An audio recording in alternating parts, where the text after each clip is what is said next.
I know that ain't who I think it is. Breaking news just dropped that Blue Beetle will be returning for Man of Tomorrow.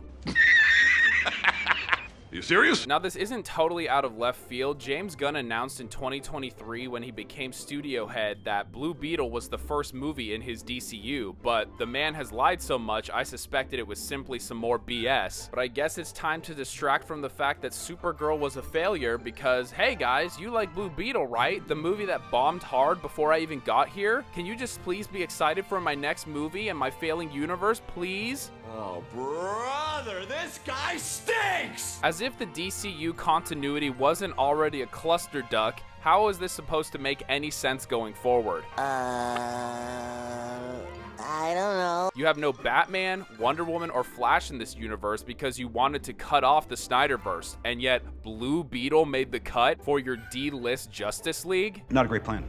What's the point of doing a reboot if you're just gonna put in all the stuff that you like? Oh yeah, we're gonna get rid of Henry Cavill, Ben Affleck, Gal Gadot, and everything else pretty much. Well, except my Suicide Squad characters, and Peacemaker. Oh, and Blue Beetle because I like it. That doesn't make sense. And somehow, out of every possible character you're bringing back, it's Blue Beetle. Not that I dislike the actor or the character, I think he's cool, but this is a movie that bombed at the box office. You're sprinting past A-list characters to spotlight C and D-list characters because you have some sort of personal affinity for them, not because it's what's best for the DCU. I guess Gunn saw how popular Mr. Terrific was and the rest of the Justice Gang and decided, here's my chance to insert Blue Beetle, even though it makes the continuity of my rebooted universe nonsensical. I smell shit! Just think about it. Peacemaker is canon, which means the Suicide Squad is canon, which means Harley Quinn is canon, which means Jared Leto's Joker is canon, which means Ben Affleck's Batman is canon, except it's not, or maybe it is. I mean, how can it if we're getting a new Batman and all the other Snyderverse Justice League members are no longer here? My brain hurts! And the fact Peacemaker Season 2 was purposely made unclear in terms of what is canon or not is just a cop-out for Gunn to not have to answer any of this. Pathetic.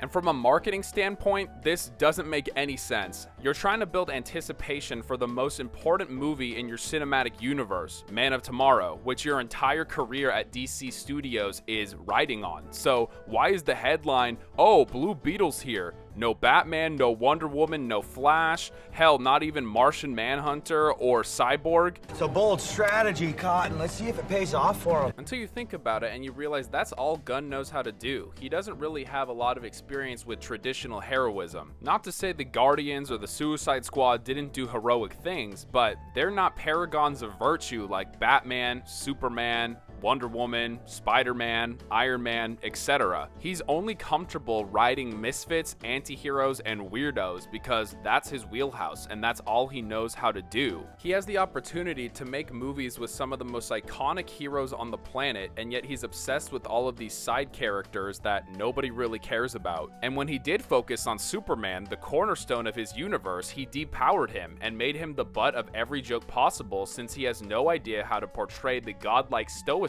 Superman possesses, and in my opinion, he gets the character completely wrong. He unsurprisingly used comedy as a crutch to try and humanize Superman instead of facing the challenge of making a god relatable and aspirational. There's nearly 100 years of comic books to work with, and if you're as big of a comic book fan as you say you are, it really shouldn't be that hard. But considering the Guardians are nothing like their comic counterparts, it shouldn't be a surprise that he kind of just does what he wants. General audiences just didn't care because they had no idea who those characters were, but you can't get away with that with Superman. The DC universe can't be built entirely around quirky characters and a comedic undertone. It can't just be built around James Gunn's personal fan service. That won't work for Superman, Batman, and Wonder Woman, characters that are supposed to feel larger than life and have gravitas and presence. But again, Gunn's gonna do Gunn, and that's why Blue Beetle is getting introduced before the icons of DC are. more. What this Blue Beetle announcement represents is that the DCU has no clear vision, the continuity is confusing, the reboot feels selective, and James Gunn is way more interested in elevating the weird niche characters rather than the legendary heroes that built DC Comics from the ground up. When your exciting new announcement for Man of Tomorrow is that you're bringing back one of the lowest grossing heroes from the previous continuity, it shows that you are completely out of touch with what the fans want and what is going to actually succeed for you going forward. This is yet another confounding announcement from James Gunn, who likely won't be the head of DC a year from now once Paramount takes over. So enjoy it while you can, buddy. Thank you so much for sticking with the video this long. If you enjoyed, please like and subscribe, and leave your comments below. I want to hear your thoughts. Does the Blue Beetle announcement excite you, or are you just as confused as I am? My goal is to hit 5K subs, so any help in that respect is greatly appreciated. Thanks again for watching this long, and I hope to see you in the next one.